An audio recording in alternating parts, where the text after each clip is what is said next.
Today, I'll show you how to add a blinking eyes effect to give your video a cool vibe.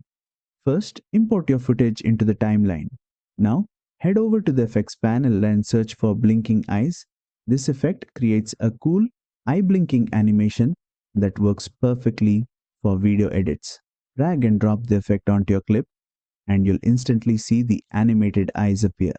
Now, let's customize it. Click on the effect and go to the right side editing panel. Here, you'll find several options to tweak. Radius. Adjust this to increase or decrease the size of the blinking eyes. Random color. Enable this if you want the eyes to blink in different colors or disable it for a consistent look. Color. Change the eye color to match your scene's mood. Intensity. Increase or decrease the visibility and strength of the effect. Play around with these settings to get the perfect blinking eyes effect. And that's it. You've successfully added the blinking eyes effect in Filmora.